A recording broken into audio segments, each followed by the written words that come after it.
Taylor. Salut les Ça va amis, ça me fait plaisir Comment de tu vous vas revoir. Kylian, je vous rendez-vous. Donc vous avez fait comment route? Ouais, écoute, on est monté dans le nord. Bon train, bon train. Bon, asseyez-vous, asseyez-vous. On va commencer, vous allez remettre là. Bon, parfait. Bon, vraiment content de vous revoir. Et puis on a beaucoup de choses à dire aujourd'hui. Ouais. Un programme assez chargé. Et on va commencer tout de suite. Hein. On va remplir les verres et puis c'est parti. Bonjour, bonjour à tous. Nous sommes le dimanche 21 mai. C'est le 4e numéro donc, de Table ouverte. Aujourd'hui, nous accueillons Gaylor, Anthony et Kylian, donc, qui est un habitué maintenant. Gaylor, Anthony qui viennent de Lyon, donc nous en causerons un peu tout à l'heure. Et nous allons commencer par contre par parler un peu du mouvement, voir ce qu'il s'est passé ces derniers temps, faire un petit bilan, et puis également des initiatives locales qu'il y a eu à Lyon notamment. Ça marche, Jean-Baptiste. Donc on va vous faire un petit peu part de ce qui s'est passé ces derniers temps dans le mouvement. Globalement, on est assez axé sur le travail, pas mal de discussions et d'échanges avec les autres mouvements. Comme vous le savez, les européennes vont arriver rapidement. Et comme depuis la création de Génération Frexit, un de nos objectifs est qui est une alliance souverainiste au plus large, que tout le monde discute, que tout le monde travaille ensemble dans l'objectif d'arriver tous à notre intérêt commun. Donc dans ce cadre-là, on a eu récemment une initiative en Gironde où un magazine, web magazine a été créé avec plusieurs mouvements dits souverainistes, entre guillemets, donc Génération Frexit, les Patriotes, France Souveraine et Solidarité et Progrès. Je disais que je ne voulais pas me mélanger. Alors, ils n'y sont pas tous, vous pouvez le remarquer, pour diverses raisons qu'on développera plus tard. Les collaborations, malheureusement, en fonction des régions, ne sont pas toutes les mêmes. Il y a aussi des discussions au niveau national. Mais en tout cas, c'est un travail local qu'on invite tout le monde à faire. Nous, on pense que c'est essentiel déjà que tout le monde discute ensemble et travaille ensemble. C'est le premier pas, on va dire, pour arriver à une potentielle alliance. Déjà, si localement on s'entend bien, même si l'effet est limité et qu'il y a quand même toujours une discussion au niveau national, malgré tout, ce n'est pas rien et on pense que c'est essentiel pour l'avenir de notre courant politique. Qui était à l'initiative de ça d'ailleurs, en Gironde? Voilà, plutôt Génération Frexit, je dirais. D'accord. Voilà. Et donc c'est uniquement sous format numérique, quoi. Pour l'instant, c'est un format numérique qui a été diffusé, qui a été diffusé par chacun des canaux des différents partis qui ont participé à l'initiative, envoyé à tous les suiveurs locaux, on va dire. Et c'est aussi corrélé avec, si je ne dis pas de bêtises, je crois qu'il y a un pique-nique, enfin, il y a différentes réunions publiques où, pareil, les militants des différents mouvements se croisent et discutent. Et ça, on essaie aussi de le développer dans d'autres régions, quand on le peut, quand on a les effectifs, quand les discussions se font. Comme je sais qu'à Nantes, avec Alain Parizeau, ça fait aussi un petit moment qu'il travaille À Tours faire aussi. En Touraine, à Tours aussi, oui, effectivement, en centre. Et à Lyon. À Lyon, j'allais le On dire, en parlera. je citais un dernier, mais à Lyon, effectivement. Et en Rhône-Alpes, même plus largement, où Vincent fait pas mal d'efforts aussi de dialogue avec différents mouvements. En Ile-de-France aussi, ça a commencé. En Ile-de-France, donc voilà, en tout cas, c'est là-dessus qu'on travaille pas mal. Le mouvement Génération Frexit, d'ailleurs, depuis notre création, et on le continue. Il y a aussi du travail de fond qui est effectué notamment aussi par Jean-Baptiste, qui s'en rend pas trop, mais il travaille beaucoup en arrière-plan. Pour un peu plus tard. Ça sera pour un peu plus tard, mais suivez-nous et vous le découvrirez au fur et à mesure de nos futures émissions. Et alors, juste un truc, on va peut-être à Lyon exactement, où est-ce qu'on en est à ce point de vue-là? Alors à Lyon, on a une coopération, je dirais, qui est très bonne, parce qu'il y a des relations interpersonnelles qui se sont créées avec les Patriotes. Oui, alors toi, tu as fait plusieurs interventions. Plusieurs interventions publiques, Les dernières manifestations qui ont eu lieu au mois d'avril, je crois. Ouais, c'est ça. Donc il y en avait une qui avait pour trait le conflit russo-ukrainien et l'autre qui était suite au 49-3. J'en profite pour saluer d'ailleurs les camarades des Patriotes avec qui on s'entend très bien, on s'entend très bien à Lyon, qui donc proposent à chaque fois aux différents mouvements souverainistes de participer. Donc Génération Frexit répond présent. Et ce qui est plaisant aussi, c'est qu'on a la possibilité de développer notre discours, nos points de vue. C'est-à-dire que collaboration ne veut pas forcément dire fusion. Donc chacun peut garder ses spécificités et son approche des choses. ce qui est intéressant. D'ailleurs, on peut retrouver les interventions sur notre chaîne Génération Frexit. Oui, elles ont été diffusées. Comme la dernière fois, je souhaiterais remercier dans un premier temps les Patriotes, la délégation du Rhône et Martin qui sont à l'initiative de cet événement. Merci encore. Merci de vous donner le mal d'organiser. Merci de vous donner le mal d'être présent. Mes chers amis, nous traversons aujourd'hui une crise politique majeure. Le président de la République n'a pas de majorité à l'Assemblée nationale. Mais il n'en tient aucun compte. Il impose une loi rejetée par la majorité des députés et refusée par l'immense majorité des Français, voire par la quasi-totalité des actifs. Le gouvernement Borne doit partir. Et doit s'en suivre la dissolution de l'Assemblée nationale. Pourquoi ?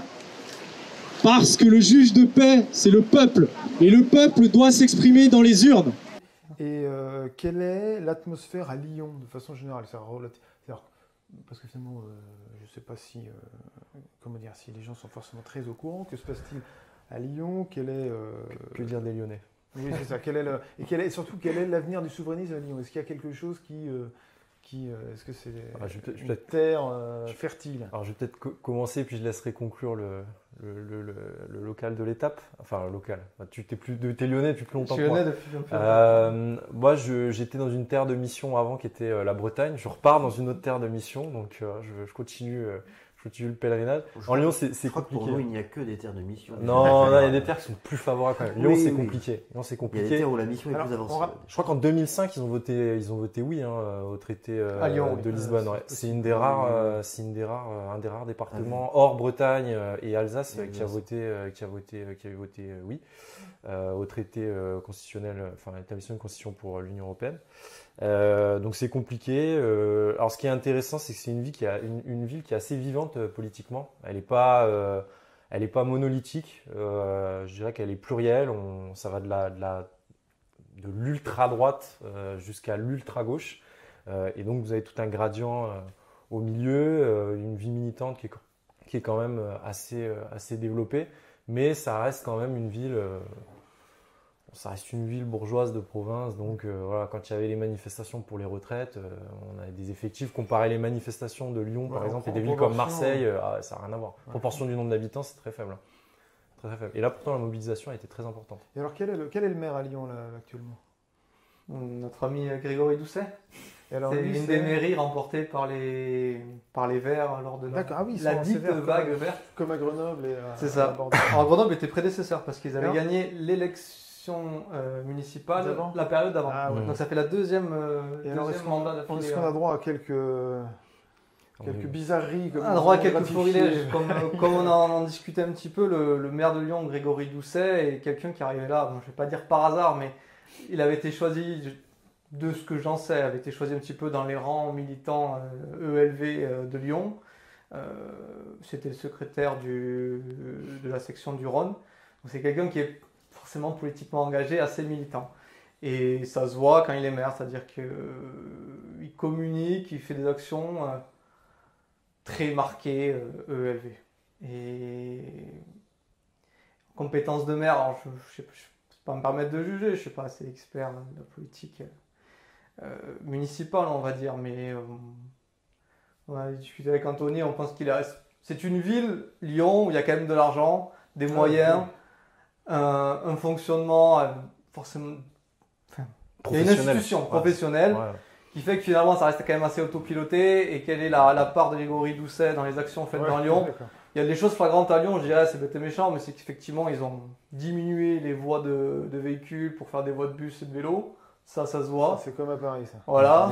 C'est en général. Mais... Ça, c'est quelque chose qui est visible. Le périph' qui est passé à 70, c'était eux aussi. Je suis même pas sûr. Je sais pas s'il n'y avait pas eu une expérimentation avant.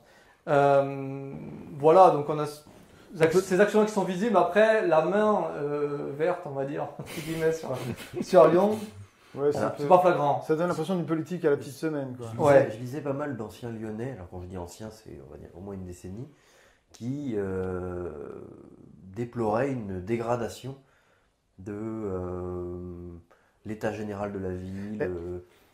de l'état de ces rues, du niveau d'insécurité ou de sécurité. Alors, On se plaint beaucoup de la Guillotière. Oui, c'est ça, rassurant. Alors, notamment, mais la Guillotière, c'est le quartier qui est juste situé du côté du Rhône, c'est ça? Ah, c'est de l'autre côté Sur du Rhône. L'autre ouais. bras du Rhône, c'est ça. Ouais, C'est pas sur la presqu'île, c'est Oui, traverse c'est la ça. presqu'île et c'est côté Rhône. Donc en fait, c'est quand même très proche du centre-ville, quoi. Ouais. Alors, Faut voir le- après, la Guillotière, c'est une problématique qui a au moins 10-15 ans. Ouais, puis c'est pas. L'attribuer à la mairie actuelle, Ouais. Oui, c'est moi, c'est pas une réalité. Je sais qu'il y a une fixette là-dessus. Je vais pas les défendre non plus parce qu'effectivement, je sais que Grégory Doucet a très fortement tendance à dire qu'en gros, c'est pas sa mission, c'est celle de l'État. Mm. Les Verts se dédouanent beaucoup de. D'ailleurs, c'est pas totalement faux. ce qui est pas totalement faux, mais c'est de ce qui est reproché, et pas que de ses opposants politiques, c'est qu'il a beaucoup tendance à se dédouaner. Ouais. C'est l'État, c'est la préfecture, C'est c'est la en gros, tendance c'est pas générale nous. des élus locaux. Voilà, oui, c'est vrai aussi, mais Quand il y a une réussite, c'est la leur. Quand C'est il y a ça. un échec, c'est pas la leur. On Puis voit après- pareil à l'Union Européenne, ça. C'est assez drôle, ça d'ailleurs. Après, Grégory Comme Doucet quoi. n'est pas responsable des flux de population Non. qui se font à l'échelle du territoire. Et toutes les grandes métropoles françaises sont un peu touchées par le phénomène. Regardez Nantes. Ouais, non. Moi, je me souviens, pour être allé à Lyon du temps de mes études, alors c'est pas moi, c'était des amis qui faisaient leurs études là-bas à l'ENS. Et donc, leur logement, enfin, il fallait passer régulièrement par les Guillotières, on leur disait régulièrement, et ça c'était ça il y a 15 ans, quoi, au moins 15 ans. On leur disait, c'est pas des endroits où il faut traîner, et pour y être passé une ou deux fois après minuit. Bon, c'est vrai que c'était pas très accueillant. Déjà à l'époque, apparemment, ça n'a fait que se dégrader. Ça, C'est pas le pire endroit, moi, je pense. Ah, hein, c'est- ouais. dans le périmètre de la municipalité de Lyon, Ah, le Tonkin, passe le Tonkin, au Tonkin la nuit. oui, mais t'es pas de. Ah ouais, c'est vrai que c'est déjà Villeurbanne. Alors, T'es déjà Villeurbanne. Ouais, c'est Donc, déjà il faut- Villeurbanne, t'es ouais. Il faut pas- expliquer bon. ça d'ailleurs, parce que c'est compliqué à Lyon. La superposition des strates, parce que c'est un truc assez spécial. Ouais. Ah oui. En En fait, le département a disparu. En fait, non, le département. Tel qu'on le connaît en Le tout cas. conseil tel qu'on départemental à Lyon n'existe plus. Donc le statut de Lyon est complètement unique. D'ailleurs, comme la Polynésie française, la Nouvelle-Calédonie, un statut unique. Donc, sur le plan décentralisé, il y a à Lyon un conseil de la métropole de Lyon qui regroupe les compétences de la commune et du département. sait. Ok. Département qui existe encore pour les franges rurales du département, donc ça doit être surtout nord et sud-est, il me semble, mais surtout nord en allant sur Villefranche en fait.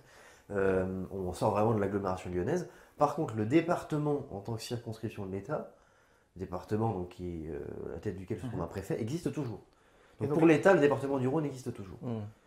Mais au niveau décentralisé, il n'y a plus de conseil départemental du Rhône. Et ça date de quand? Ça date des réformes de 2015? C'était Colomb, déjà, C'était sa Colomb. petite Parce qu'en baronnie. fait, c'est ça. C'est des Colomb qui a accords voulu locaux. Ce sont des petit, accords électoraux locaux qui ont présidé Je sais. à cette création. Et d'un autre côté, c'est aussi un laboratoire d'expérimentation pour de futures réformes institutionnelles. Tout comme l'Alsace en est une sur un autre plan, avec un côté linguistique qui n'existe pas à Lyon. D'ailleurs, c'est un peu la crainte que j'ai, c'est de voir qu'on a des essais comme ça et qu'on se retrouve finalement avec une sorte d'architecture administrative complètement foutraque, avec des collectivités plus ou moins indépendantes d'un côté, avec des statuts encore différents ailleurs, sur des périmètres très, très différents. C'est un détricotage complet de ce qui a été fait à la Révolution, quoi. On est sur le Et modèle. je suis pas sûr que. Est-ce que les Lyonnais, d'ailleurs, ils comprennent quelque chose? Ben, Nous, quand ils comprennent pas grand-chose, bon, à la rigueur, moi, on n'y vit pas, mais. On va dire qu'il y a, enfin, c'est pas qu'il y a une logique, mais il y a un peu une historique de baronnie locale finalement à Lyon. Il y a eu des maires, bon, je vais pas dire que c'est un baron local, Édouard Herriot, mais qui a duré très longtemps. Ah oui, ça, c'est- C'est un peu historique. Et plus récemment, il y a eu les Gérard Collomb. Alors, Olaf, on va en parler, qui est parti récemment, qui est pas un baron politique, mais Michel Noir aussi, qui était resté Oui. un moment avant. hein. Mercier. Voilà, il y a peut-être cette politique d'un peu de barons locaux finalement qui peut correspondre à cette histoire de découpage des territoires pour que chacun ait sa part. Et Il faut effectivement, de sommet de l'État pour obtenir C'est ça. satisfaction. Et effectivement, c'est peut-être une mauvaise image du futur qui peut nous attendre par ailleurs. Et ça peut-être complique. que le terrain était fertile à Lyon pour le coup, d'être sur ce sujet-là. Et c'est peut-être pour ça que c'est arrivé à Lyon. Dans les grandes métropoles françaises, l'une des premières qui a. Enfin, c'est la seule. Mais Tu les- dis, c'est la seule. mais C'est la les- seule Les pour l'instant. Lyonnais, que pensent-ils de ça en fait? Ils ont l'impression que ça a changé quelque chose. Ils y comprenaient aux Ils y élections. comprennent Aux rien. élections, Ouais, parce que du coup, ils y comprenaient rien. Ils Mm. comprenaient pas qu'il y ait une élection départementale à l'extérieur de Lyon, mais pas dans Ouais, Lyon, c'est qu'il y ait ça. la métropole. Enfin, autrement dit, c'était perdu. ça va accroître l'abstention et le détour. Enfin voilà, les gens vont se détourner de plus en plus d'élections s'ils y comprennent encore moins qu'avant, ce qu'on peut supposer en tout cas. Je C'est sais pas, pas si ça se voit pour le moment, mais. pas de simplification, pas d'amélioration des services non plus. Enfin, c'est non, c'est assez flou. La métropole a des postes en plus. peut avoir un une sens dans couche en le. plus. Enfin, donne l'impression aux gens qu'il y a une réalité parce qu'il y a des services qui sont intercommunales liés à la métropole. Ils ont l'impression qu'il y a une réalité. Mais finalement, il y a des communes qui pourraient être dans la métropole qui n'y sont pas et vice-versa. Enfin, c'est un gros schmilblick, effectivement, très politicard, où je pense que les politicards, eux, peut-être s'y retrouvent. Mais les citoyens, je pense pas. Mais je sais qu'à Paris, on prépare un truc un peu similaire, hein, puisqu'on voulait fusionner les départements de la petite couronne. Oui. Ce qui ne s'est pas fait d'ailleurs, parce qu'ils ont. En fait, c'était recréer les 3 départements initiaux, hein, Seine-et-Oise, Seine et Seine-et-Marne. Mais surtout avec l'idée de la métropole du Grand Paris, à l'origine, hein, c'était de prendre le modèle londonien, c'est-à-dire, Londres s'est étalé à absorber toutes ces communes jusqu'à la ceinture verte. Et l'idée à Paris, c'était de simplifier. Ça fait très longtemps déjà, le général de Gaulle trouvait que le maillage de communes parisien était atroce, ce qui s'entend. Hein. Mais maintenant, le Grand Paris, c'est surtout devenu un établissement public d'aménagement du territoire, avec les lignes de métro, etc. L'idée d'une fusion totale ou même d'une énorme intercommunalité parisienne. Ça avait été dans les tuyaux, on verra ce qu'il en est. Mais... Enfin, en tout cas, tout ça se passe un peu à 1000 pieds au-dessus du citoyen lambda qui n'y retrouve pas vraiment son compte, j'ai l'impression. À Lyon, même s'il y a une ségrégation aussi spatiale du territoire, vous me le confirmerez, à Paris, c'est tellement prononcé qu'entre Levallois-Perret et Bondy, constituer une seule et même commune, ça aurait... ça n'a pas de sens. Même historiquement. C'est 2 mondes. Oui, ça n'aurait pas grand sens. Bon, alors, il y a eu quand même un événement important, là, le Modern News, moi aussi, je ne sais plus. C'est la démission à Lyon, donc, de Jean-Michel Aulas, de l'Olympique Lyonnais. Fin d'une époque. Après, je dirais que c'est en cours. 35 ans, oui, je ne sais pas s'il a démissionné encore, effectivement. Oui, je ne sais pas, l'annonce a été faite, en tout cas. Alors, je pense que c'était dans les tuyaux, dans la mesure où donc Jean-Michel Aulas, qui était actionnaire, il était déjà plus majoritaire de l'OL. Mais le gros du capital du club a été cédé à un investisseur américain qui s'appelle John Textor, qui rachète le club adossé donc sur des fonds d'investissement. Et je pense que la transition de toute façon allait se faire, parce que quand on met autant d'argent pour acheter une entreprise, ce qui est un club de foot, hein, factuellement c'est une entreprise de spectacle, et ben on met une direction qui convient. Après, est-ce qu'il va garder une place dans le conseil d'administration? Je ne sais pas. Maintenant, sur le plan sportif, c'est quand même la fin d'une époque, parce que c'était les grands entrepreneurs locaux qui rachetaient encore les clubs français. Je crois qu'il y a encore la famille Peugeot un peu à Sochaux, mais plus tellement. On avait des Gervais Martel à Lens, etc. Il reste que, à ma connaissance, Pinot à Rennes, mais qui n'investit pas non plus énormément. Jean-Michel Aulas a mis vraiment beaucoup de... Il n'y a pas l'intention de se retirer d'ailleurs, Pinot. Hein. Non, mais il le garde plus, j'ai l'impression, par attachement familial. C'est son chouchou. Il y a eu à Flelou aussi pendant un temps à Bordeaux, mais ça ça va pas vraiment. Bordeaux, ils ont d'autres soucis. Ni à lui, ni à Bordeaux. Et pour Lyon, quand il a fait une époque, c'est même pas que pour le foot. Tu as raison. Beaucoup de journalistes raisonnent comme ça à Lyon. Il y a plus Olaspar, notre chère mère Colomb a été prié de partir. Tous ces gens-là, ils sont là depuis des décennies. J'ai du business entre eux, échanges cordiaux, on va dire. Et tout ça, maintenant ils sont plus là. On a les Verts. Est-ce que c'est eux qui vont rester? Est-ce que ça va encore changer? En tout cas, effectivement, pour Lyon global, c'est la fin d'une époque. Très bien. Écoutez, je vous rappelle que vous pouvez vous abonner, vous devez vous abonner. De plus en plus nombreux à nous regarder, c'est très bien, on en est très contents. Mais pour nous aider, il faut commenter, liker et pousser la vidéo, vous abonner. Voilà. Je vous prie de le faire, ça nous fera plaisir. Merci. Nous allons enchaîner sur autre chose qui sont les élections en Turquie qui ont eu lieu. Alors, ça a été très peu couvert j'ai l'impression que ça a été très peu couvert par les médias français. Ou alors très mal, en tout cas, moi j'ai pas compris grand-chose. C'est plutôt très mal que très peu. Ouais. C'est partisan, on va dire. Et on a la chance d'avoir Anthony, qui est un grand spécialiste de la Turquie, en tout cas qui a fait un très bon article, 2 très bons articles qui sont parus sur Front Populaire en début de mois, grosso modo. Je rappelle que nous tournons en ce moment, donc le dimanche 21 mai, que les élections, le premier tour a eu lieu la semaine dernière, donc le 14, et que le second tour aura lieu la semaine prochaine, donc vraisemblablement quand cette vidéo sortira. Voilà, c'est pour remettre le contexte autour des propos qui seront tenus ici. Bah écoute, si tu peux nous faire un petit topo sur cette question-là, sachant qu'il y a aussi beaucoup de Turcs en France qui ont voté, notamment à Lyon. Ouais. Et les élections, enfin les votes des Turcs de l'étranger ont commencé hier. Ah oui, une semaine d'avance. Ouais, pendant 4 jours. Ok. Alors pourquoi je m'intéresse à la Turquie? Déjà, faire un petit propos introductif, parce que je suis pas de nationalité turque, je suis pas d'origine turque, je travaille pas en Turquie, etc. Je suis amené régulièrement à y aller et j'entretiens des relations avec la Turquie et maintenant je développais même une certaine affinité pour le peuple turc parce que la vie fait que voilà, j'ai des relations familiales importantes en Turquie. Donc je me suis intéressé, de manière générale, je m'intéresse beaucoup à la politique, raison pour laquelle je suis ici avec vous. Et je me suis passionné en fait par ces élections en Turquie, parce qu'on a une vie politique qui est très vivante. Déjà une première idée qu'on peut battre en brèche, quand on parle de la Turquie en général en France, on présente ce pays comme une horrible dictature, un État totalitaire, etc. Et là, du jour au lendemain, une opposition pouvait démocratiquement retourner la table et prendre le pouvoir. Alors, peut-être au préalable, expliquer quel est le régime turc, c'est un régime présidentiel. Ouais. C'est une démocratie parlementaire, il y a toujours un parlement, mais sous forme présidentielle depuis la dernière réforme constitutionnelle qui doit dater de 2017. Et rappelez que donc Erdogan,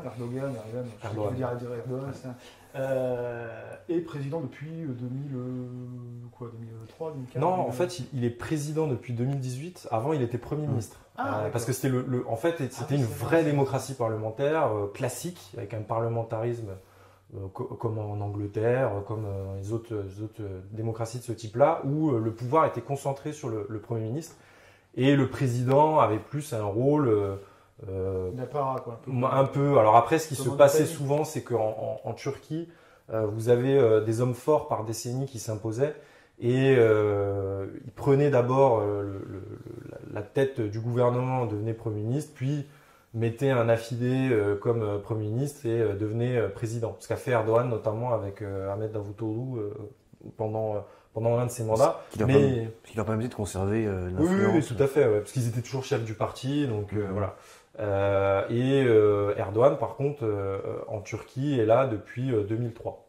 Sachant qu'il est là depuis encore plus longtemps, parce qu'en fait, il a été élu maire d'Istanbul en 1994. Donc il est vraiment dans le paysage turc depuis très longtemps. Pour dresser un petit peu la situation en Turquie, on est dans un pays où il y a une situation économique qui est très difficile. On a une hyperinflation en Turquie assez délirante. Les chiffres officiels du gouvernement parlent de 40 à 50% d'inflation. Oui. Les chiffres internationaux frôlent plutôt les 100%. Sur une année, sur une année, oui, bien sûr. Sur une année, on a également donc une problématique donc qui constitue cette inflation, c'est que la Turquie consomme énormément de production intermédiaire, notamment pour son alimentation.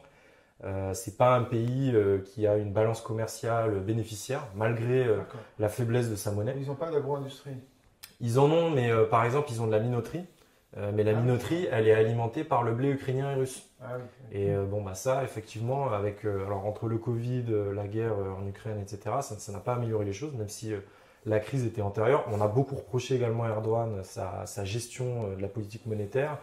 On a des directeurs de la Banque centrale de Turquie qui ont défilé et qui faisaient lourder à chaque fois qu'ils voulaient augmenter les taux d'intérêt. Voilà, un pouvoir qui est assez contesté. Et il a refusé ostensiblement d'ailleurs d'augmenter les taux d'intérêt. Il le virait à chaque fois. Et donc, il y a une grosse crispation. Erdogan aujourd'hui tient la Turquie comment? Par une alliance qu'il a conclue en 2016 avec les ultranationalistes. On va dire ultranationalistes pour simplifier la chose, pour que notre auditoire comprenne. Précisons qu'il y a plus nationaliste que Erdogan. Erdogan n'est pas vraiment nationaliste en fait. Après, le nationalisme, c'est un principe en Turquie. Tout le monde est nationaliste. Ce que je veux dire, c'est que moi, je vois par rapport à la façon dont on présente Erdogan en France, on a l'impression que c'est vraiment le Zemmour turc ou je ne sais pas Ah, quoi. alors que. Et alors qu'en fait, non, il est plus à droite que lui. Alors, je ne sais pas s'il faut s'en réjouir, mais en tout cas, ça remet un peu en contexte la donne. Et disons- aussi- ouais. Et aussi pour spécifier par rapport à la France, comme tu vas l'expliquer, du coup on a des groupements derrière les candidats. Oui. Alors qu'en France on a plutôt par tradition avoir un parti derrière un candidat. Mm. On a vraiment c'est arrivé là récemment en France, des groupements et il me semble qu'il y a des législatives qui se passent en même temps et c'est aussi Tout une à fait. raison. Tout à fait. En fait, là, les élections se sont tenues. Donc, il y a eu les élections présidentielles, le premier tour des élections présidentielles, en même temps que les élections législatives. Les élections législatives en Turquie sont à un seul tour, proportionnel intégral avec une clé de répartition d'honte et un seuil de 7% à atteindre pour pouvoir accéder au Parlement qui est monocaméral. Il n'y a pas de Sénat, il n'y a qu'une seule chambre. Ce qui fait que le seuil de 7% étant barrière pour certains partis, vous avez des regroupements et des coalitions qui se forment. Parce que quand vous avez la répartition des sièges majoritaires, elle se fait pour la coalition. Donc vous avez des groupements, par exemple Erdogan fait un groupement de 4 partis. Donc il y a l'AKP, il y a le MHP qui est le parti ultra-nationaliste, et vous avez alors, 2 partis, dont un qui a défrayé la chronique et le Hüdapar, qui lui pour le coup pourrait être vraiment qualifié d'extrême droite, parce qu'il est ouvertement islamiste, voilà. Qui est un parti kurde et islamiste. C'est intéressant parce que donc, du coup l'islamisme en Turquie est d'extrême droite. Oui. En fait, le gradient gauche-droite en Turquie ne se définit pas comme en France. C'est-à-dire que ça ne va pas se définir sur des critères socio-économiques, ce qui est totalement différent de chez nous. Nous, on va dire, bon, la gauche se définit sur un gradient socio-économique par rapport à la droite, avec une répartition des richesses, et la droite plutôt la liberté qui serait consacrée. En Turquie, pas du tout.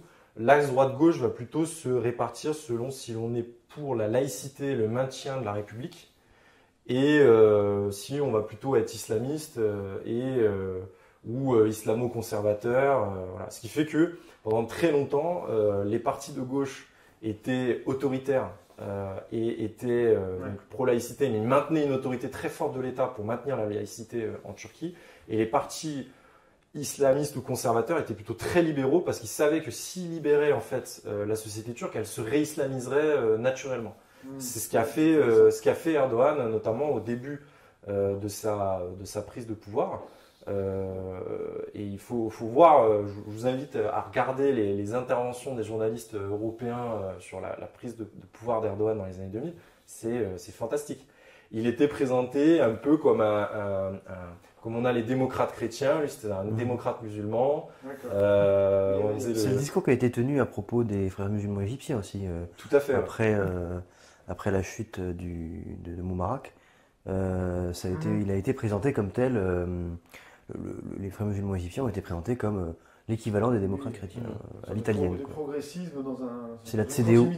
C'est la CDU turque. Voilà. Il le présentait vraiment comme ça. Il s'est appuyé notamment sur le respect des droits de l'homme, en disant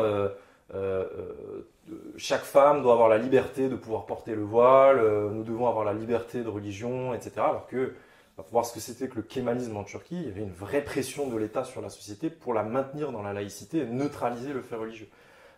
Donc il s'est appuyé sur ce côté très libéral. Il a été notamment soutenu par les démocraties occidentales pour ça, en disant bah, regardez, il nous parle de droits de l'homme, il parle de démocratie également. C'est peut-être d'ailleurs à cette époque qu'il y a dû y avoir des avancées pour l'entrée dans l'Union européenne.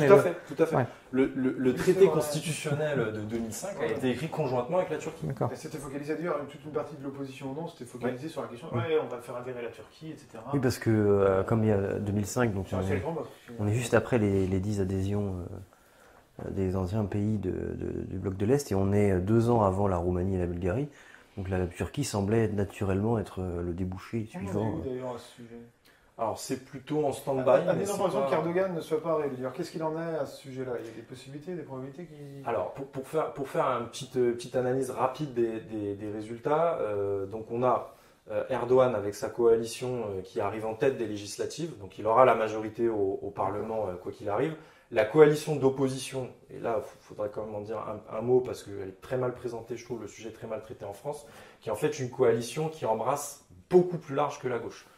Vous avez dedans le CHP, donc, qui est représenté par Kemal Kılıçdaroğlu, qui est le candidat de l'opposition. Faut s'accrocher là. Il faut s'accrocher à la prononciation. Qui est le parti socle, si vous voulez, de la coalition, mais qui n'est pas tout seul. Vous avez dedans le İYİ Parti. Le İYİ Parti, donc le bon parti, c'est une scission du MHP qui est aujourd'hui allié d'Erdogan. Ça m'a l'air chevelu. Donc c'est un parti qui est très nationaliste, qui est conservateur et qui va s'allier avec l'opposition kémaliste social-démocrate pour battre Erdogan. Vous avez en plus dedans le Saadet Partisi. Le Saadet Partisi, c'est quoi? C'est la scission. Au moment où il y a eu la création de l'AKP, l'AKP en fait venait à la base du parti, si on remonte très loin, c'était le Refah Parti, qui était le parti islamiste des années 90, qui était mené par Necmettin Erbakan, qui s'est scindé en deux. Vous avez une frange très conservatrice et une frange qui voulait jouer plutôt le côté libéral. On va divulguer, c'est un côté très frère musulman, on va divulguer nos intentions et on montera progressivement au pouvoir comme ça. Erdogan était plutôt de ce bord-là, très pragmatique. Et la frange qui est restée fidèle à Necmettin Erbakan, donc qui étaient les conservateurs, ont formé le Saadet Partisi. Et le Saadet Partisi se retrouve aujourd'hui dans la coalition contre Erdogan. Il y a deux anciens ministres d'Erdogan également dedans. On a l'ancien Premier ministre Ahmet Davutoğlu, qui est un parti quasiment similaire à l'AKP, Gelecek Parti, qui est pareil, et l'ancien ministre des Affaires étrangères Ali Babacan, qui est dedans aussi. Et puis il y a le Parti démocrate, qui est plutôt parti de droite conservatrice en Turquie. Mais donc en fait, ce qui focalise l'élection, la ligne, le critère, c'est pour ou contre Erdogan. Exactement. C'est complètement personnalisé comme scrutin là. C'est exactement ça. Il y a ça, et ce qui a permis en fait l'union de ces différents partis. Sachant que cette union est assez ancienne en fait, elle date déjà de 2019, parce qu'il y a eu les élections municipales en 2019 où l'AKP a perdu des mairies majeures, et notamment Ankara et Istanbul, ce qui est très important, parce qu'on a toujours dit en Turquie que celui qui prendrait Istanbul prenait la Turquie. Ce que disait et répétait sans cesse d'ailleurs Erdogan. Donc cette coalition a déjà eu des succès électoraux, elle s'est reconduite là.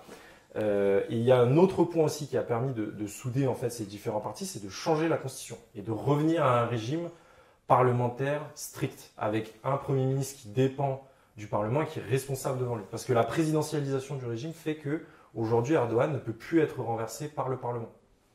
À l'américaine en fait. Quoi. Exactement. Il a également le pouvoir d'édicter des normes et il fait des décrets présidentiels qui ont force de loi. Donc il peut sur tout un tas de sujets. Y a-t-il une chance qu'il ne soit pas réélu? Et qu'est-ce qu'il faut en attendre du coup? Parce que finalement, en quoi ça nous intéresse? Quels sont les profils ou les craintes qu'on peut en... Alors, à l'issue alors, il y a eu beaucoup de sondages avant le premier tour qui disaient que Erdogan allait être battu. Ce qui était, moi, ce qui m'avait quand même pas mal surpris au moment où j'avais écrit l'article. Parce qu'effectivement, donc, il y a cette coalition-là, et puis il y avait également l'extrême gauche turque, donc le HDP, qui est plutôt pro-autonomie kurde, qui s'était retiré, en fait, qui n'avait pas présenté de candidat pour renforcer les chances du candidat d'opposition. À l'issue du premier tour, Erdogan est mis en ballottage, ce qui est déjà, pas paraître étonnant, mais c'est déjà une victoire en soi, parce que la dernière fois, il a gagné plus de 55% dès le premier tour. Donc là, il est mis en ballottage à 49,5%. Et son opposant est à un peu plus de 45%. À mon sens, même si la campagne d'entre-deux tours, qui est assez rigolote, on parlera peut-être après, même si la campagne d'entre-deux tours se déroule très bien pour le parti d'opposition, ils ont très peu de marge en fait pour pouvoir repasser. Donc je pense que Erdogan va repasser et qu'il va être réélu.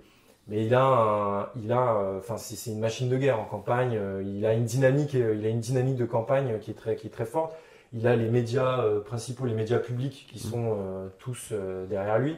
Alors, il y a des médias d'opposition. Faut pas croire qu'il n'y a pas de presse qui va critiquer Erdogan. Il y a une grosse critique, il y a un développement notamment des médias sur Internet en Turquie qui est très très très important. Regardez des émissions sur YouTube qui font 13 millions de vues en Turquie très facilement. L'équivalent des Thinkerview ou des trucs comme ça, ça bat des records d'audience. Donc je pense qu'il va repasser. Qu'est-ce que ça implique pour nous?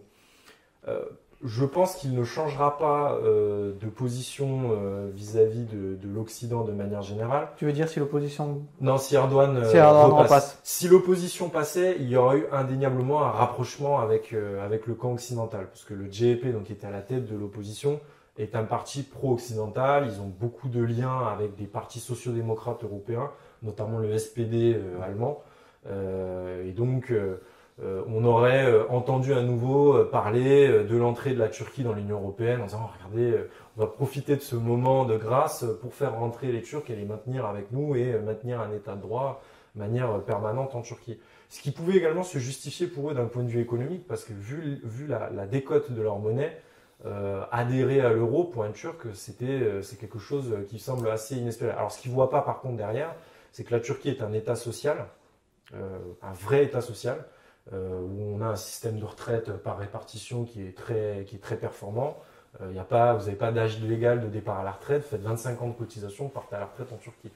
Un système de soins où tout est remboursé, tout est pris en charge. Si la Turquie venait à rentrer dans l'euro, il y aurait eu le rouleau compresseur de la Troïka qui serait passé, et bon, tous ces acquis-là, ils les auraient perdus. Je pense que ça, ils en ont pas forcément conscience. Je pense qu'ils voient surtout les prix, c'est-à-dire que ça. Une monnaie forte et Schengen. Une monnaie forte, c'est l'assurance d'importation beaucoup moins chère. Et comme ils importent beaucoup, c'est bon. D'autant plus que vu l'état économique dont tu as décrit rapidement par rapport à la forte inflation, je pense qu'on leur aurait donné des critères très restreints pour qu'ils puissent rentrer. Donc ils auraient déjà subi les conséquences même avant de rentrer. Sinon ils auraient fait plonger la zone euro. Donc bon, ça n'arrivera vraisemblablement pas. Donc Erdogan devrait normalement passer. La Turquie reste toujours aujourd'hui dans le camp occidental. La Turquie est membre de l'OTAN, même si elle a des positions qui sont, on va dire, extrêmement changeantes vis-à-vis des membres de l'OTAN. Il n'empêche que, vous voyez par exemple sur le conflit russo-ukrainien, alors les Turcs ont pris l'initiative d'être des intermédiaires dans les négociations, mais la Turquie soutient militairement l'Ukraine. Elle a fourni des drones, sont parmi les meilleurs drones du monde, les drones Bayraktar là. Elle continue de soutenir également les politiques otaniennes en Afrique. Elle n'a pas rompu non plus avec Israël. Elle est toujours encore arrimée dans le. La Turquie ne reconnaît pas l'annexion de la Crimée par la Russie, ne reconnaît pas les référendums qui ont eu lieu dans les oblasts qui sont occupés par l'armée russe. La Turquie ne prend pas la position de la Russie. Alors en conclusion sur la Turquie, quel est l'enseignement qu'on pourra en tirer? Est-ce qu'une coalition de ce goût-là, cet attelage un peu étrange, tel que tu le décris, est transposable en France? Est-ce qu'on peut imaginer un front anti-Macron, par exemple, même si à la prochaine élection il est censé ne pas se représenter, mais anti-candidat européiste, on va dire, sur ce style-là? Alors en France, je pense pas. Parce qu'on est quand même idéologiquement extrêmement marqué et qu'on fonde en fait les identités politiques sur des mouvements.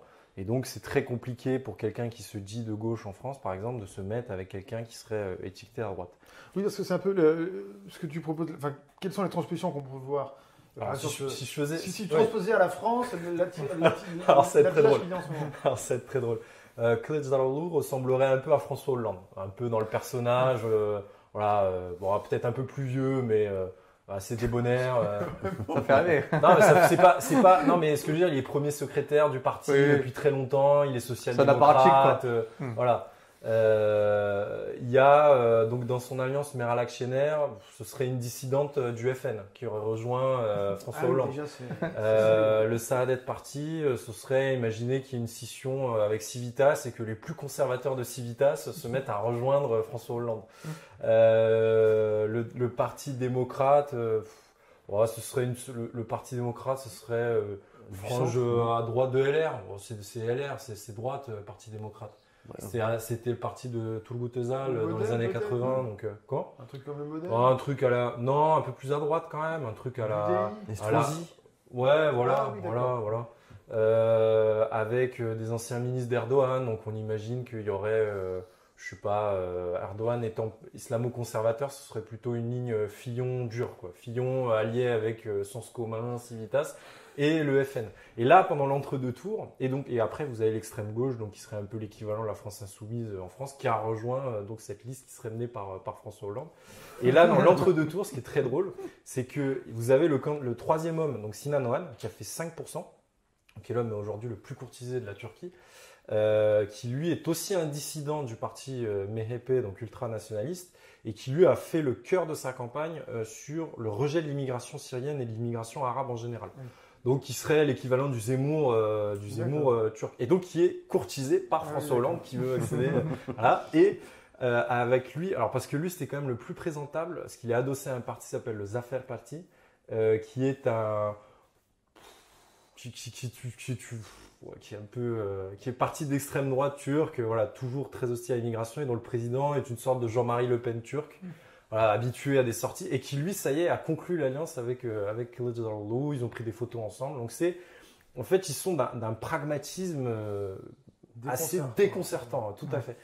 Le positionnement politique en fait est relatif parce qu'on parlait du MHP tout à l'heure, qui est le parti ultranationaliste. Historiquement, il y a quelques années de ça, il était avec le CHP contre les listes de l'AKP. Donc voilà, c'est pas du tout la même configuration qu'en France. Maintenant, là où il pourrait quand même y avoir un intérêt, c'est que la conjonction des forces, même si elle n'a pas réussi à battre Erdogan au premier tour, même si je pense qu'au second tour ça va être un peu juste, elle arrive quand même à contester l'hégémonie de l'AKP. Elle a eu des succès électoraux et faut voir ce que c'est Erdogan en Turquie. Enfin, c'est l'un des personnages majeurs de l'histoire turque au XXe siècle, évidemment après Kemal Atatürk. Mais c'est un personnage majeur. Il a eu le temps de tisser des réseaux extrêmement denses, extrêmement forts. Ça fait 20 ans qu'il tient la Turquie. Voilà, il est maire d'Istanbul depuis 84. Il était maire d'Istanbul de 94 jusqu'à ce qu'il soit envoyé en prison fin des années 90. Donc voilà, c'est un personnage très populaire. Il vient de la Turquie profonde. Ce sont des Turcs de la mer Noire qui vient des quartiers populaires, donc Kasım Paşa qui est un des, je sais pas comment on pourrait avoir un équivalent en France, mais c'est comme s'il venait du 19e, de la Porte de la Chapelle, quoi, si vous voulez. Très pieux, etc. Donc il est vraiment très très populaire vis-à-vis des Turcs, donc il faut pouvoir le battre. Voilà, ils ont réussi quand même à le mettre en ballottage, ils ont quand même remporté des villes. Moi je pense que la différence qu'il y a entre la Turquie et la France, c'est que Erdogan a un plus gros soutien populaire en Turquie que Emmanuel Macron ne l'a en France. Ah oui. Pour autant, Erdogan a plus de chances d'être battu en Turquie que Emmanuel Macron en France en 2022. Justement par ce fait que les Turcs sont assez pragmatiques en fait sur ces choses-là. Et l'Alliance de la Nation s'était fondée donc sur le changement de la Constitution. Ils se sont dit bon, on se met ensemble, on bat Erdogan, étape 1, étape 2, on rechange la Constitution et après on se mettra sur la tronche. Ce sur quoi on pourrait faire un parallèle avec notre combat à nous, qui est le retour de la souveraineté, où on pourrait tout à fait dire, en des gens qui ont quand même des écarts de point de vue qui sont quand même moins grands que ce que j'ai présenté tout à l'heure, qui ont beaucoup de points en commun et qui pourraient effectivement parvenir à s'entendre pour un but précis. Ça rend un peu d'autant plus dérisoire les querelles de chapelle, d'appareils et d'égouts qu'on a, et puis, qu'on a dans notre camp. Quoi, les appels à suivre des hommes providentiels, derrière le panache blanc de l'homme providentiel, l'homme à la cerise. C'est-à-dire que surtout ce qu'on voit, c'est que ce sont des forces composites qui parviennent à accomplir ou à mettre en difficulté des hommes installés depuis 2 décennies. Bon, Emmanuel Macron, ça fait moins longtemps, mais enfin, si on compte son passage au ministère de l'économie, ça commence à faire. Emmanuel Macron a bouleversé autour de sa figure, lui-même avec ses petits bras, mais sa figure a bouleversé la vie politique, vie électorale française totalement. Et donc c'est ce genre de coalition composite, d'ailleurs l'AFI l'a fait en fait, c'est aussi en partie pour ça qu'ils en font. Seul ce genre de composition peut parvenir à le déloger. Et donc il faut cesser d'attendre d'un homme providentiel de représenter, l'ensemble des forces d'opposition, puisque c'est plutôt l'ensemble des forces qui s'opposent à lui, étant donné qu'il est absolument détestable. Sachant qu'il s'agit moins de Macron que du système qui lui a permis d'émerger. Oui, sur sa personne, Emmanuel Macron, sur la haine. Oui, il cristallise énormément de rejet et de haine, heureusement. Ce qui est peut-être une bonne chose pour son camp. puisque s'il part, Oui, c'est vrai, ça a un côté il dédouane, fusil. en fait, il va aspirer tout le poison qu'il a lui-même suscité et l'emmener avec lui. Il nous a C'est fait vrai. quand même beaucoup de tort à l'étranger. J'étais en Turquie au moment des élections justement. Vous parlez avec des Turcs. Et alors, c'est ce qui est assez drôle, hein, c'est que quel que soit le milieu social, j'ai rencontré des chefs de PME, donc qui font partie de la Turquie qui gagne, de ceux qu'on appellerait des winners en France. Tous m'ont dit, mais putain, indigne d'être président, votre gars. Non, mais c'est vrai, ils nous disent, mais C'est assez douloureux, en même temps, c'est assez dingue. Et ça conforte notre point de vue, ce qui est plutôt satisfaisant. on a beaucoup de travail à refaire. L'image de la France a été quand même sacrément entachée par la présidence d'Emmanuel Macron. Bah, Ah, non je seulement- pense qu'on a vu que là, en Chine, au Japon, ils sont encore comportés comme un gougnafier. Enfin, bon, ça Alors, en devient, Chine, il n'a pas fait Alors en Chine, mais d'erreur non, majeure. j'ai confondu. C'était là, Hiroshima, là, pour Oui, oui, le oui. G7. Ouais, grosso modo, à chaque fois qu'il sort, il faut vraiment Moi, prier je ne sais quel saint qui se comporte bien. Quoi. Moi, j'étais en Grèce sur la période politique, Ah oui. là, pour la réforme des retraites. Et son entêtement à faire passer la réforme avec toutes les manifs qu'il y avait était relevé en Grèce en disant bien que c'était un entêtement de sa part au vu de l'opposition de la population et du personnel politique qu'il avait en face de lui, quoi. Donc, même ça, c'était à son encontre à l'international, quoi. Ce que les Turcs comprennent, enfin, ce qu'ils avaient du mal à comprendre, c'est nos querelles effectivement de chapelle, etc. En disant, les Français quand même, enfin, vous le détestez, il est minoritaire, vous n'arrivez pas à vous mettre ensemble pour le sortir. déloger. Par contre, ils étaient relativement admiratifs de la mobilisation qu'il y a eu dans la rue en France. Parce que bon, la France a une situation inflationniste, on est autour de 10%. En Turquie, j'avais dit qu'on était à 100%. Enfin, s'il y avait 100% d'inflation en France, je pense que l'État aurait été, enfin, le gouvernement a été renversé d'une façon ou d'une autre. Et sur ça, non, effectivement, Surtout qu'il n'y a pas eu de grandes manifestations en Turquie depuis les grandes manifestations qui avaient lieu à Istanbul. Ah, t'as eu Gezi Oui, il y a eu Gezi. Mm. Mais ça fait combien de temps? Ça fait 10 Gezi, ans. c'est maintenant. 2013. Oui, ça fait 10 ans. Ouais, c'est l'anniversaire de Gezi. Donc depuis, il n'y a pas eu de grand mouvement social en Turquie. Bon, enfin, ça doit nous donner un peu d'espoir quand même, un peu de volonté de nous débarrasser de cet énergumène. Énergumène qui d'ailleurs a encore fait des siennes, pas des siennes, mais il avait son grand projet, le Choose France. Français dans le terme. Voilà, choisir la France, donc qu'il a créé en 2018, c'était en ce moment, c'est le 15 je crois, donc la semaine dernière. C'est le grand raout des investisseurs étrangers afin qu'ils choisissent la France, mais en anglais, ce qui déjà est... C'est pour qu'ils comprennent. Et tout un programme, ou une absence de programme, plus spécifiquement. Et donc on a eu quelques annonces. Alors, celle qu'on a retenue dans la presse, c'était donc Prologium. Je crois que ça s'est fait à Choose France, hein, Prologium. Donc, ou Prologium, je ne sais pas trop comment il faut dire. Donc un Taïwanais qui fait Des batteries. C'est ça, des batteries. Donc il va s'installer à Dunkerque, je crois, c'est ça? Oui, Enfin, dans le non. Nord en tout cas. Voilà, moi... Alors c'est aussi ça c'est pour le coup, ouais, mais ça fait très longtemps. C'est une volonté également de l'État d'attirer les investissements, notamment étrangers, et notamment en matière industrielle dans le Nord, parce que la région est sinistrée. Sinistrée Depuis la fin de la grande industrie Moi, je métallurgique sais et qu'il y avait mécanique. déjà eu cette histoire avec Villevorde, avec Toyota qui s'installait à la fin des années 90. Enfin, ça fait 25 ans que ça dure, c'est histoire 30 ans. Et d'ailleurs, on n'a pas l'impression qu'ils s'en sortent beaucoup mieux maintenant. À souligner d'ailleurs que ce constructeur taïwanais a bien précisé dans les critères de son choix notre électricité bon marché. Parce que Oui. c'est une Voilà. industrie Pourvu que ça électro-intensive. dure. Hein. C'est peut-être pour ça qu'il n'est pas allé en Allemagne. Alors, en plus, Et là, oui, il y a en grosse partie, effectivement. C'est a priori l'entre-deux choix, ils avaient réfléchi à l'Allemagne et l'impact du prix de notre électricité a été un gros argument en faveur de la France. C'est ça, plus un gros chèque de Oui, il y a subvention un milliard, aussi, il y je a un crois. milliard. Aussi, subvention. mais c'est pas possible. Je sais pas aller voir ce qu'avait dit l'Allemagne, mais c'est possible qu'ils avaient proposé de l'argent aussi. Je suis pas sûr Oui, que surtout. l'Allemagne faut fort Surtout que l'Allemagne a les proposer de moyens de l'argent aussi. proposer de l'argent. Un milliard. Alors, ce qui est assez triste là-dedans, c'est que donc, du coup, on paye des gens pour venir ici faire des emplois. Enfin, bon, c'est pas nouveau, mais là, quand même, on passe à des niveaux encore plus importants qu'avant. On ne sait pas très bien d'ailleurs, parce que est-ce qu'il y a des garanties sur le nombre d'emplois créés, sur Sur le maintien de l'emploi, très probablement. sur sous la sous-traitance.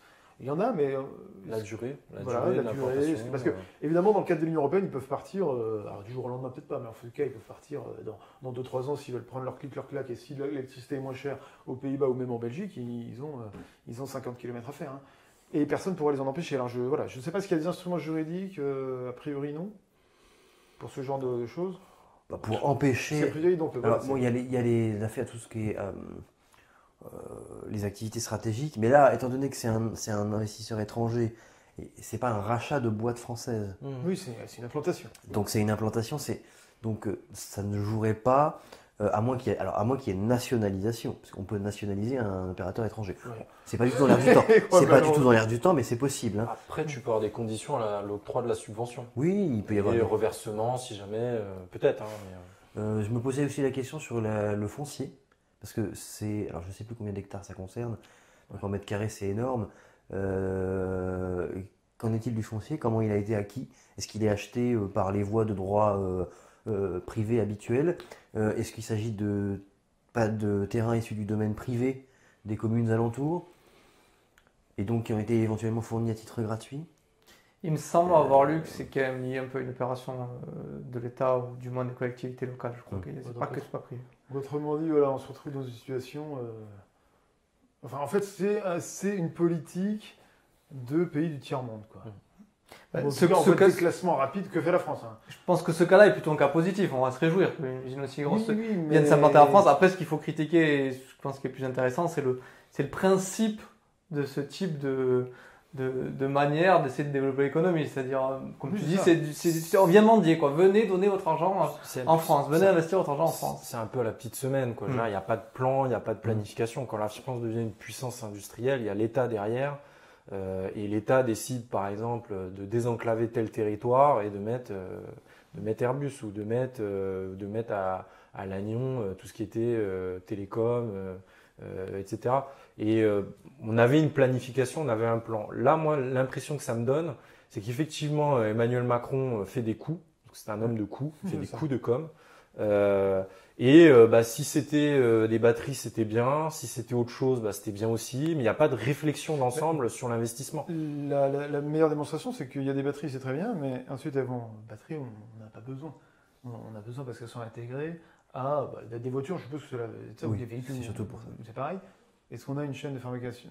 L'automobile française ne s'est jamais aussi mal portée. Oui, mais il n'y a pas aucune usine en France automobile qui a intégré le moteur électrique. Nos deux. Autrement dit, là, on demande à un Taïwanais de venir ici faire des batteries qui vont ensuite repartir sans doute je ne sais pas où. Oui, il le dit déjà. Pour vendre ensuite des véhicules qui sont subventionnés au titre de la transition énergétique. McCain, par exemple.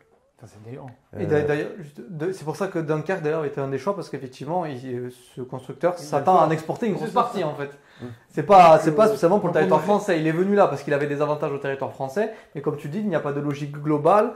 Et pourtant, après, on semble se diriger vers la voiture électrique en France. Du moins, mais même malgré cette logique qui semble être instaurée, on n'a pas l'impression qu'il y ait un plan lié à cette logique. C'est dramatique. Et puis après, il y a autre chose aussi, c'est que effectivement, faire de l'attraction de sociétés étrangères. Bon, il y a des pays qui font du dumping social, du dumping fiscal, etc. Donc là, on ferait du dumping sur le coût de l'énergie.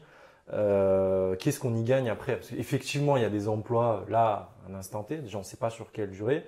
Est-ce qu'il y a des transferts de technologies qui sont faits ou pas?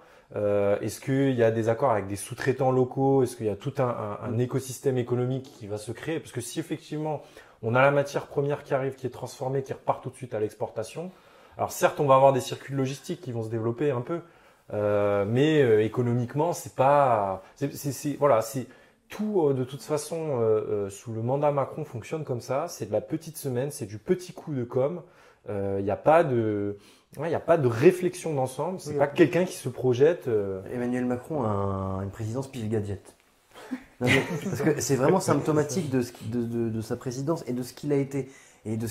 Parce que 2017, 2022, 2027, il n'a pas saisi que ces deux mandats étaient de nature très différente. Le premier, c'est le mandat du triomphe, c'est le mandat de la révolution. Il veut révolutionner le monde politique français, il échoue, puisqu'il n'a pas réussi à constituer le grand centre qui devrait être hégémonique pour les 40 ans à venir. Donc il a échoué. En fait, son principal objectif est mort. Et il a tenté, là, avec Pif Gadget, en pleine mobilisation pour les retraites, il tente un coup de com' Pif Gadget. Dans les écoles de commerce, c'est un génie. C'est génial comme idée pour un étudiant en école de commerce. Il va dans Pif Gadget, tout le monde parle de lui. on ne parle plus que de ça. Son électorat. C'est Marlène Schiappa dans Playboy. Playboy. Mais en fait, il est plus à la hauteur. Il n'est pas à la hauteur des enjeux qui s'est pris sur la tronche, successivement, les gilets jaunes, le plus à la Covid. hauteur. Oui, il n'a jamais été à la hauteur. Là-dessus, il était. Mais il cherche même plus à donner l'impression de l'être, quoi. Non, alors qu'au départ, c'était plutôt le cas. Vous vous souvenez, il avait invité Vladimir Poutine à Versailles. Oui, oui, c'était- Ma parole sera ponctuelle, Je suis maître des horloges. Ouais, Jupiter. Maintenant, c'est les horloges qui en sont maîtres, j'ai l'impression. Moi, ça me fait penser, ce truc, pour faire une analogie de saison, à un grand seau d'eau versé sur une terre bien aride.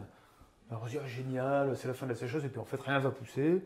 Voilà, ça va être absorbé par perte et profit, ça va faire une grosse flaque, et puis un mois après, de soleil, et c'est réglé, il n'y a plus rien. C'est un peu ça, quoi. Cette politique industrielle, à mon avis. C'est pas le problématique, c'est salon, quoi. Qu'est-ce qui est de l'effet d'annonce, qu'est-ce qui est de l'effet durable. Enfin, effectivement, tant qu'il n'y a pas une politique plus globale, c'est qu'on défend la sortie de l'Union européenne, mais on va dire des conditions et une volonté politique de réellement réindustrialiser la France et redévelopper le pays, ça restera des coups de com'.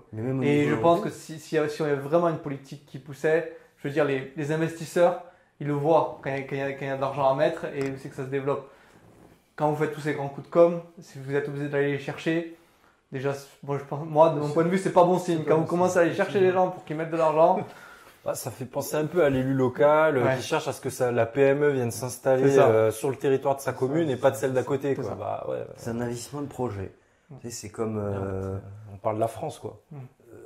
Aujourd'hui, par exemple, il y a de plus en plus de subventions, de dotations de l'État qui sont accordées sur conditions aux collectivités territoriales, notamment aux communes. Et en fait, elles vont proposer des projets. Ah, nous, on a tel projet, une salle multimodale, un hôtel d'activité, ce genre de trucs. Et là, donc en fait, tu candidates à une bourse, en gros. Et ça me fait un peu penser à ça, je trouve. C'est-à-dire qu'on va candidater, la France candidate, et puis on apporte telle chose, telle chose, telle chose. Et à côté, on est donc en concurrence avec l'Allemagne, qui est censé être notre premier partenaire commercial. C'est censé être notre partenaire de couple. Plus que partenaire commercial. On fait lycée séparé. Partenaire particulier. C'est un partenaire particulier. Et puis, en fait, il n'y a pas de planification au niveau français, il n'y a pas de planification au niveau européen non plus. Il n'y a pas de projet d'industrie européenne. Et après, on va nous parler d'armée européenne, mais sur quelle base industrielle? non, mais c'est l'espèce de rêve libéral, quoi. C'est-à-dire, libérons l'économie et les choses se font en elles-mêmes, quoi. Alors, à ce sujet, moi, j'ai repéré une perle au sujet de Choose France, etc., et des investissements. Parce qu'il y a eu, en fait, une entreprise américaine qui s'appelle Holos Police, qui, un peu sur le même principe, a décidé d'investir, alors je ne sais plus trop où, mais pour faire une usine de photovoltaïque en France, et donc d'investir 710 millions d'euros. Bon. Alors tout le monde s'est réjoui, on a vu dans les Échos, je crois, un article dithyrambique sur enfin la France devient, et puis évidemment les services de l'Élysée également, devient, le cheval de course ou les leaders du photovoltaïque en Europe, tout ça est très bien, patata. Et on oublie juste une chose, c'est que, et je l'avais rappelé, je crois au numéro 2, dans la table ouverte numéro 2, il y a eu, en France, on a déjà été les pionniers en fait du photovoltaïque, ça s'appelait Photowatt, c'était une usine qui était d'ailleurs dans la région lyonnaise, dans les années 2000, c'était deux gars qui avaient créé comme ça leur usine de photovoltaïque ou photoélectrique, je crois que c'était les deux, et ils ont demandé des subventions à l'État qui à ce moment-là leur dit ah non, c'est pas possible, etc.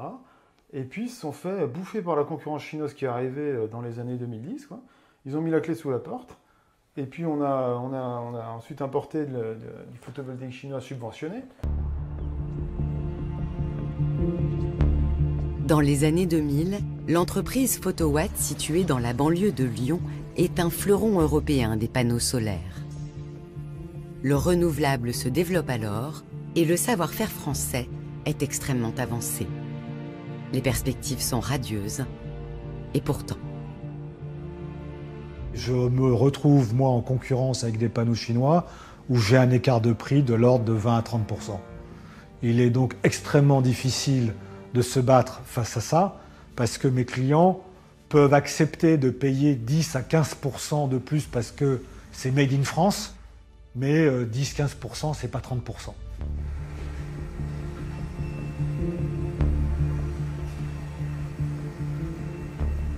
C'est irrattrapable, c'est irrattrapable. À ce moment-là, la messe est dite. S'ils voulaient tuer la compétition occidentale, je pense qu'il n'y avait pas à s'y prendre différemment. Et d'ailleurs, ça a plutôt marché. Seul recours pour Photowatt à ce moment-là, être soutenu par l'État français et notamment par les commandes de son client historique, EDF. EDF a tout à fait la capacité d'acheter l'intégralité de la production de Photowatt pour les décennies à venir. Mais il choisit de ne pas le faire. Et il se tourne vers qui? Principalement des panneaux chinois. L'Europe ne les a pas protégés. L'Europe ne les a pas protégés, l'État français ne les a pas protégés. Et maintenant, on se félicite d'avoir un Américain qui vient en France faire ce qu'on savait faire il y a plus de 20 ans. Voilà. Donc voilà un peu l'État. Voir aussi l'amnésie en fait collective et le manque de... On parlait tout à l'heure de politique de la petite semaine et de manque de planification. La planification, c'est ça, quoi. C'est savoir qu'on a des entreprises porteuses en France et puis on les aide petit à petit à avoir la maturité qui leur permet de conquérir des marchés, quoi. Mais ça, on est capable de le faire et on se réjouit d'avoir des Américains qui viennent comme ça sur notre territoire. Alors c'est très bien, mais c'est trop tard, quoi, en quelque sorte. On s'est fait complètement damer le pion, quoi. Ça, malheureusement, notre vision, hein, il ne date pas de Macron pour nous. Et que le retard, retard à rattraper. Ça datait d'avant. Macron, Macron, la France myope, mais c'est pas. C'est ça. Alors, tu avais quelque chose toi aussi sur les Américains, pareil. Bon, en fait, c'est pas la première fois que ça arrive, c'est pas la première fois que ça fait des gros titres. Donc, c'est une anecdote en fait, c'est que Whittaker, donc l'acteur américain, a décidé d'ouvrir un fonds en fait pour financer des formations à des jeunes de la commune d'Aubervilliers, donc en Seine-Saint-Denis, qui est une des communes limitrophes de Paris et qui, comme une grande partie de la Seine-Saint-Denis, est un département plus pauvre que la moyenne en France, avec des problèmes sociaux, d'écart de revenus, etc. Bon, peu importe. Ça a été... il a été mis au nu parce que, vous comprenez, le bon samaritain qui fait de son succès, qui fait profiter de son succès de pauvres gens, et là en l'occurrence à Aubervilliers, et j'ai même vu des commentaires sur le fait que il faut qu'un acteur américain paye des formations pour que les habitants d'Aubervilliers aient des formations, et que l'État ne fait rien par ailleurs pour améliorer le sort des Aubervillois, je ne sais pas. Aubervilliens, je ne sais pas. En tout cas les habitants d'Aubervilliers. Par contre, c'est vrai que l'éducation nationale n'a aucune école à Aubervilliers, que par ailleurs il n'y a pas d'hôpitaux à Aubervilliers. Alors il y a des problèmes, hein, l'éducation nationale est en ruine, c'est pas compliqué à en avoir, mais la manière dont ça a été présenté est systématiquement sur le plan du storytelling, c'est-à-dire que on a un homme, qui est un héros donc, qui vient sauver la veuve et l'orphelin. Ce héros est en fait un Américain, et donc on voit qu'on s'inscrit dans un récit à l'américaine qui est présenté comme tel par les Américains, et pour les Américains c'est une chance pour nous, parce que ce qu'ils ne comprennent pas, c'est notre manière de penser la société, et ils ne voient pas que Aubervilliers, qui est effectivement marqué par des communautarismes à la fois rivaux, antagonistes et contre un modèle, universaliste, assimilationniste, ou traditionnellement comme tel, ça ils ne le comprennent pas et ils considèrent que c'est une menace, à la fois pour eux, parce que l'instabilité de la France serait une menace pour eux. Donc ce qu'ils veulent, c'est nous faire comprendre à quel point le communautarisme c'est bien. Et c'est avec ce genre de projet, qui est en fait microscopique, ça concerne 50 personnes. Je crois que c'est 50 personnes, alors c'est bien, hein, c'est très bien pour ces gens, mais la manière de présenter ça, c'est-à-dire le héros venu dans un pays, secondaire, un pays pauvre en fait finalement, hein, ou en tout cas un pays qui abandonne une partie de ses pauvres, sauvé par finalement un acteur américain, c'est très bien, parce que c'est le héros du film. Et c'est le genre de choses qui m'énerve énormément, parce que c'est pas la première fois qu'on a droit à ce récit, on a aussi beaucoup droit à ce récit en Afrique. Whittaker a investi d'ailleurs dans d'autres pays. Oui, mais ça fait penser aux missions coloniales. En fait, moi quand je vois ça, j'ai l'impression que c'est... Alors, en Afrique par exemple, en Afrique le récit n'est pas le même, ce sont souvent des Afro-Américains qui disent... Forest Whitaker est Afro-Américain. Il est Afro-Américain, tout à fait. Et d'ailleurs, c'est pas pour rien qu'il vient à Aubervilliers. Oui, bien sûr.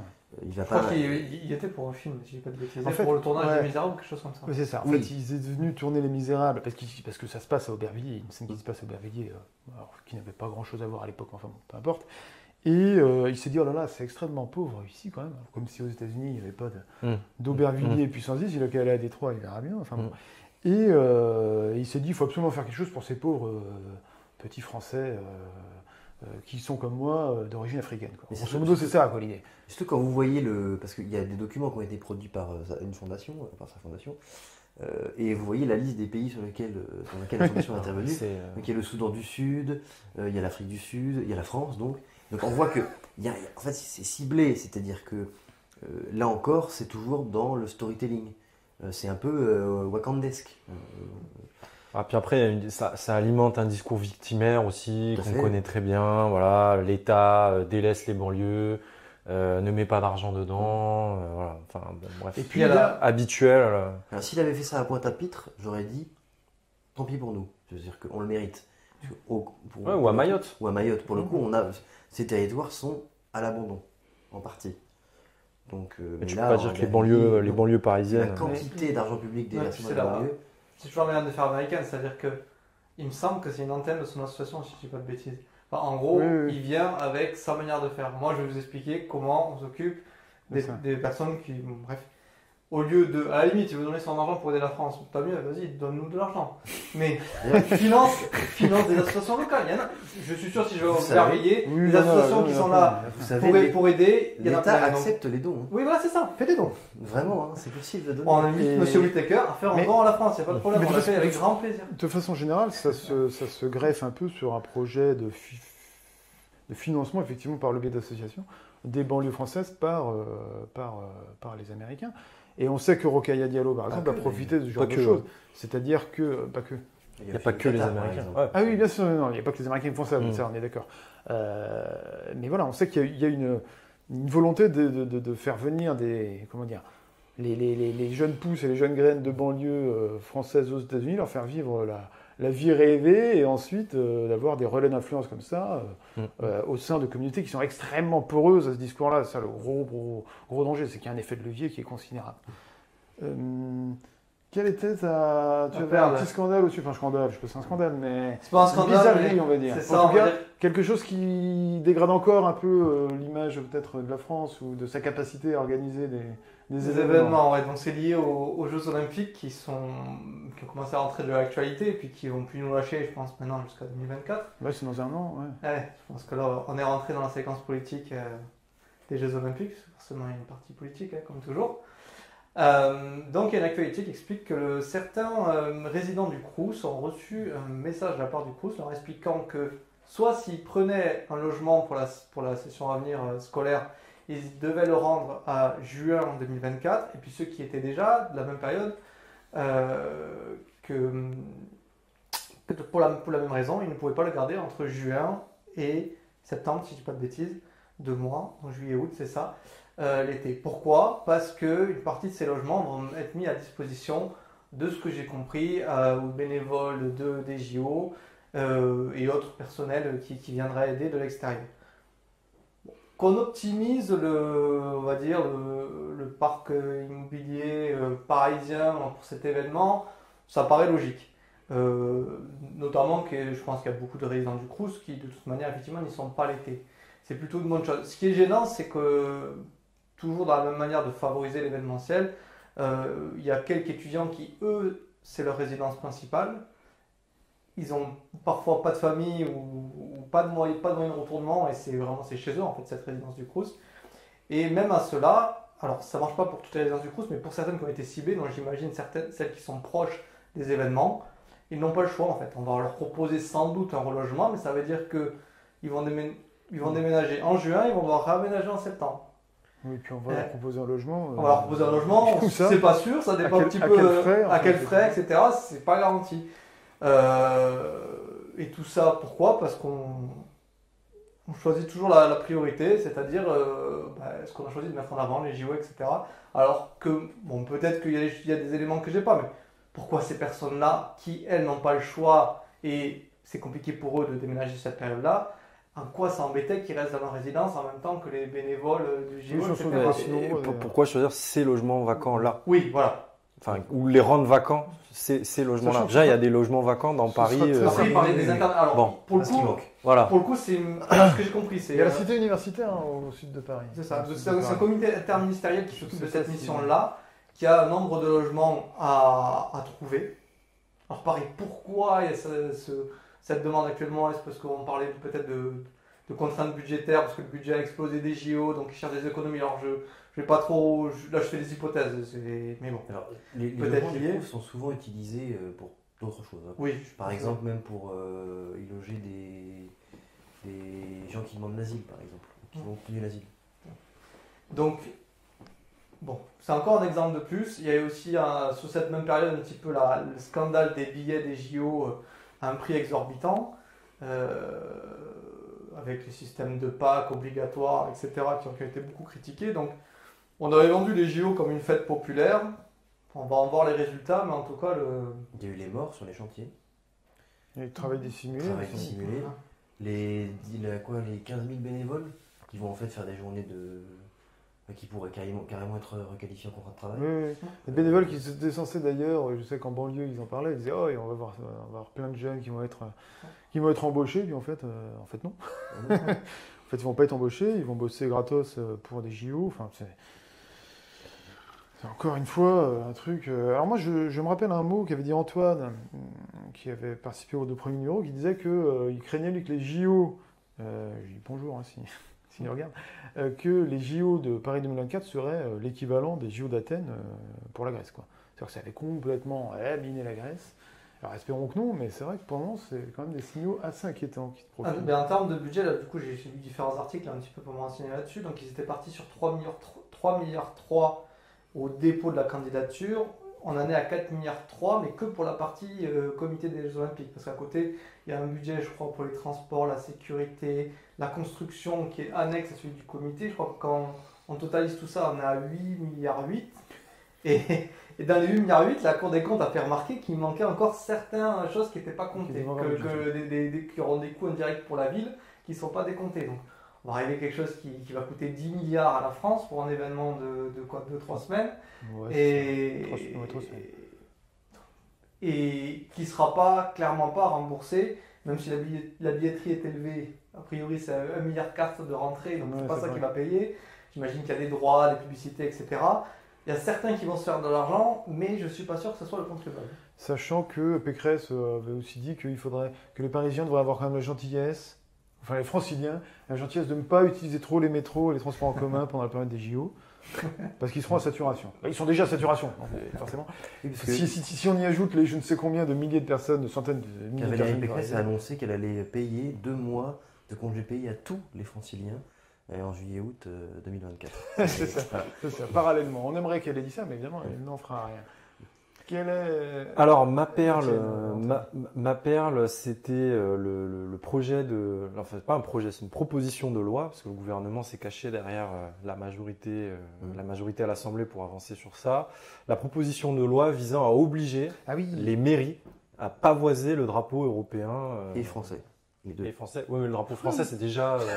Ah, ça, il y a des communes où il n'y a pas, parce que par exemple, on a le drapeau breton, corse. Ouais, il y a toujours le drapeau français.